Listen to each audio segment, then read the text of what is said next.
नमस्कार जय जगन्नाथ। आपण मानकु क्रिएशन ऑफ दिशा चैनल को स्वागत करुच्ची। आपण मैंने जो मेहंदी लगाउछंती मेहंदी लगा पूर्वर निज हाथ को भल भाव धोईदेवे कि गोटे कपड़े निज हाथ को भल भाव पोछि नेबे। पोछि सारा पर किछि अल्प मात्रा तेल नहीं कि आपण निज हाथ लगेदेवे।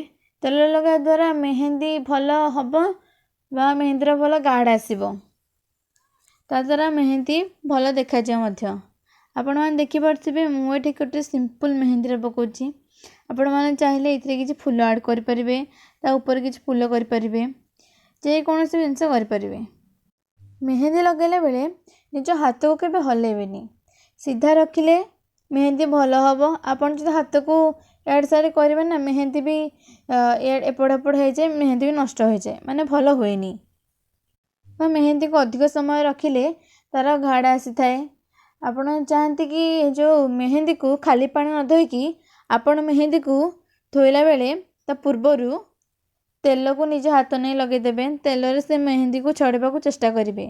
छड़ेले ना कहीं मेहंदीर रंगटा भल गाढ़ आसता ताफल कि हाथटा भल सुंदर देखा जाए। हाथ को धोई सारा पर ता ऊपर आउ टिके तेल लगेदेले मध्य मेहंदी आहुरी गाढ़ हो थाई पारे।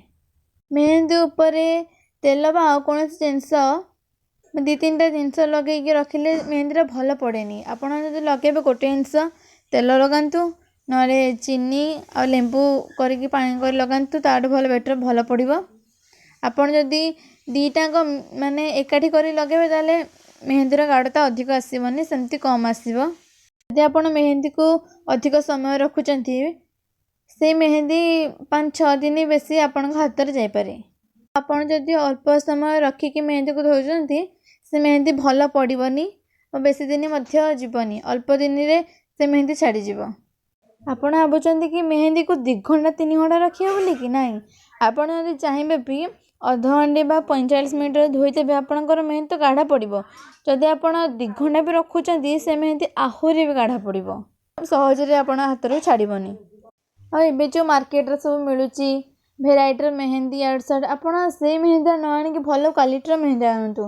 कारण यार्ड साइड मेहंदी आने हाथ लगे हाथ कुंडे होते कौन फली जाऊँगा न आणिकी भल क्वालिटीर मेहंदी निज हाथ में लगेले भल आपण हाथ भी किसी हेनी भल।